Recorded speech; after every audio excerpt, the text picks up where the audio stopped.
Right guys, welcome back to the channel. Today I want to code my BMW. After buying this car, I remembered way back when I was coding my VWs and another BMW I had at the time that you could do it to this car. So it's something that I wanted to have a go at myself. Now, usually I wouldn't want to code this sort of car because I wouldn't know what I was doing, but I looked into it, and if I unlock my car right here and we go inside, I actually picked up something that had a lot of potential, something that an idiot like me could actually do to this car. And I had to look through a fair few coding options for this car, and there's actually quite a lot of them. This is a generic BMW setup, this car, though. It has a lot of things lifted from the other BMW line of this sort of era, so there's actually quite a lot of coding potential to be done to the BMW X6. So today I'm going to have a go myself, hopefully not break anything. So what I've actually picked up is this. This is the Carly OBD code reader. Now, I'm going to take it out of the box. Use my teeth for this one. There we go.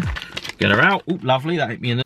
And this is the code reader we're going to be using today. It's an OBD reader, so you can actually put this in your OBD port, connect it to an app, which I'm going to have a go at the moment, and see what potential we can get out of the X6 just by plugging this into the car. Apparently there's a lot of different things you can do with this, so let's plug it in and have a go. So I've just taken the door off my OBD port. If I plug that right into there, lovely, and grab my phone out, I actually have to connect to this through the Wi-Fi setting. So I've got an iPhone in this shoot, and as you can see right there, it's actually come up instantly, my Wi-Fi, and I've connected to it straight away. So now if we come over to the app, I will connect to the device just there, and as you can see, it is connected literally straight away to the app, and it's just running the connection to make sure the adapter is okay and the setup is successful. There we go. That was very quickly. So coming back to the dashboard, you actually have a fair few things you can do with this, which I didn't actually know until I opened the app. So you've got diagnostics there, you've got used cars, as well as the coding there, which I'm going to be using today. You have digital garage, you have perimeters, iDrive, service reset. So if you service your car on your driveway, you can service reset it there. Brake, because this comes up with brake lights and warning lights, so you can get rid of all those. Transmission stuff, battery reset, has a DPF as well, which is something that I think this was reading about 85-90% when I got it remapped, the DPF, so I'm going to be using that as well. Coming down, you have exhaust flap. If this car obviously had an exhaust flap, you could use that to just open it up, and different settings down there. It has as well, I'll point this out, a manuals bit, so you can actually go into this and go through the specific manual to your car. So that's really cool. If you need anything, you know, from the owner's manuals that you maybe didn't get with your car when you bought it, it has that option on here. But today we're going to be using the coding bit. So if we just go onto here and go to coding, and yes, I don't mind coding the car, and it's going to check the compatibility of coding for my X6. Now this is one of those things, again, this car is lifted from a fair few other BMWs of this same sort of generation, so it's actually going to be quite easy, I think, and there's quite a lot of different things I can get out of this. One of them being that you can actually put a digital speedo in the center here, so I actually want to do that. That doesn't come from factory with that option actually on, but it's something you can code into the car quite easily, so I'm going to have a go at that. He says easily, but we'll find out. And another thing, I want to change how many times the windscreen wipers come on. So if you put the washer jets on this car, it actually comes on 4 times. And I think that's too many. Many other cars only come up with 3 times. So you get this last sweep of the wipers, and it's not needed. It's not needed whatsoever. So I'm going to change that as well. So it's just finished finding the compatibility for the ECU and the coding. So okay, and it comes up with this screen. As you can see, this is the coding screen, so you can go through the locking and functions of the car, the heating, the starting, the dashboard, lights and mirrors, anti-theft windscreen wipers, which we'll have a go at in a minute, and the last anti-theft with functional center roof. So today we're going to have a go at, although I'm going to have a little flick through what is possible, I'm going to go through to the dashboard here, and basically it's going to back up every single setting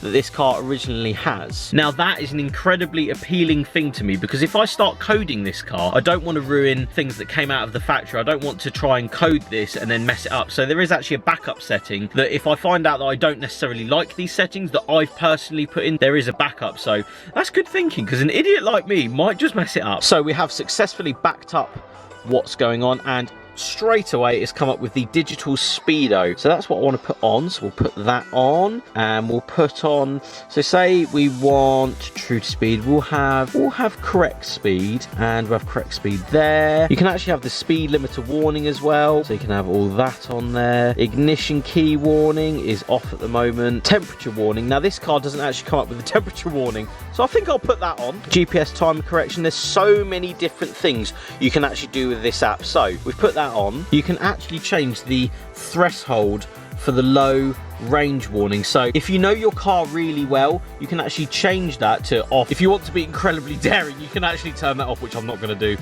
but it does come up there, an option to put it down to 12 miles and an option to put it down from 8 litres down to 6.5 or up to 20, depending on how you like to be told when you have no petrol left in your car. But we're going to code these now. So if we just go code now, I've actually just turned the car on just to make sure she's happy. I don't want to be killing my car just by turning it on and off. So we're going to code it and agree to that, and it's going to start coding as we speak right in front of us, and the code is successful straight away. Now with these BMWs you can change a lot of lighting options, and it's one of those things that I wanted to actually turn the brightness of the Angel Eyes up, which is something you can do. So the daytime running lights on these BMWs are 4 Angel Eyes just at the front of the car, and I've actually changed them to eBay bulbs, which aren't as good as the originals, but they're white, so they look a lot better, but they're not as bright. So I've actually been able to go into the app, and as you can see, Angel Eye brightness, daytime running light,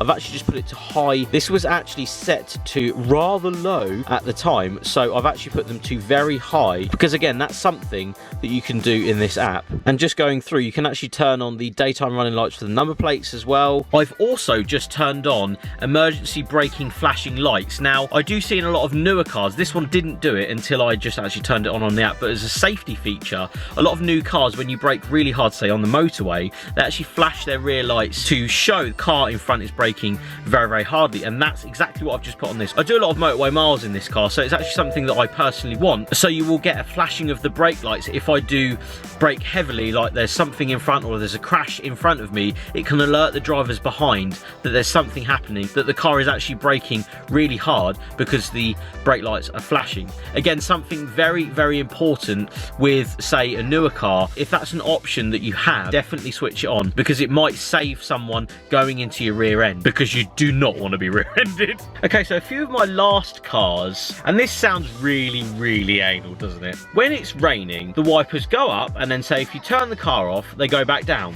A lot of VWs do that. This car doesn't do it, and it winds me up, because when I get out of the car, the wipers are up, and it's just one of those things. A lot of car people out there will understand. Some people will be like, Jay, what the hell are you on about? There is actually a part of coding that you can do, which is right here, where the windscreen wipers continue their cycle once the car goes off. So that is actually quite a big thing, because it always wound me up. When it's raining and you get out of the car quickly, the wipers would stay up, or, you know, halfway up the windscreen. That's actually really, really good. I know it sounds really funny, but I love the idea that that's on here. So doing all that, there's another thing I wanted to do, which is a diagnostics on the car. Obviously, I've had a few faults with this car. It's just how used cars are, but it's just come up because it's just ran the diagnostics with 32 codes. Now, this can mean nothing, it can mean a lot. It's actually saying that there isn't any major codes that have been thrown, but there is 32 codes currently sat on this car. So what we're going to do is we're going to actually take those off right now, and as you can see, ABS and all that sort of business, we're actually going to clear all of those codes now, just to make sure that any other codes that may be thrown up, if something does go wrong with this car, I know straight away via this app. I can literally plug it in, set up my phone, it will come up straight away with exactly what code and what is wrong with the car. Very reassuring, because you never know what might happen. Here is another absolutely awesome thing for the car guys out there. Now, I've just set up gauges for the car. So as you can see, I've actually selected a few that may come in handy that this car doesn't actually have on it. So you have actual acceleration, engine temperature, we have boost pressure, battery voltage, engine temperature again in degrees, and engine oil temperature, because this car doesn't actually have a temperature gauge in it, which is a bit of a shame. I could actually just put that right there, and as I'm driving, just monitor exactly what's going on with different pressures and temperatures in the car. Again, you used to have to actually have a gauge pod or a couple of gauges in the actual car to have that sort of information at hand, but this app gives you that. So I can actually check how much boost I'm running in my X6. It's quite funny, really. It's quite funny. Now I'm going to start testing the coding that I've actually done, and hopefully I've done it right. This system, though, is phenomenal, and you cannot mess it up. Even with an idiot like me having a go at coding, it's come out really well. So we're going to play with what I've done and see if I've done it right. Now, the first thing I said was that I wanted to change the display in the center just here so it shows the speed of the car. This is one of those things that wasn't actually available from the factory. So if I put the car in drive and we go forward a little bit, you can actually see it's working absolutely perfectly. If we come to a stop, put it in reverse, it starts going again. So as you can see, that part works. Really happy with that. Let's check out the other bits. I'm going to jump out of the car and have a go. So the first thing that I want to sort of test is the locking. So we just lock the car there. Lovely. It actually makes the sound, you know, in Fast and Furious where they're like, Toretto, stop right there. Sounds like that. But that's just one of those things I wanted more of as a generic thing, just to tell me that I've actually locked the car, because sometimes you can't quite hear it when you're walking away from it. So really happy with that. The next thing was, as you unlock the car, I wanted all of the lights to come on. So as you can see, the lights now do come on. The center light here with the ring around it and the other ring are all working absolutely perfectly, and as you turn them off, they go off as well. Now I know the frame rate will show that the lights are actually flashing, but they're not in real life. One of those things to point out, it's not flashing the lights, it's the frame rate of the camera. The last things I wanted to do, I know this sounds very random, is actually set the alarm off with the key, just for personal safety and stuff, for the car more than anything, so I can actually activate it from the key. So if we double click the boot release button, it actually activates the alarm straight away. So say if someone was peering through the window or I was a little bit worried about the car, I could actually set that off and then stop it very quickly if needs be. Again, if you like your cars, that's probably one of those things you'll want. It's just to deter people away from looking through the window. So guys, a cool little coding session with the X6 there, just to show you guys exactly what this Carly OBD reader can actually do with the app. There's lots you can do with various other cars as well. This is just the BMW specific version of this. They do it for VWs and many other cars. So there's probably something on there that you could change on your own car. As always guys, this product is linked in the description. Click on there and check it out. Thank you so much for watching guys, and I'll see you on the next one.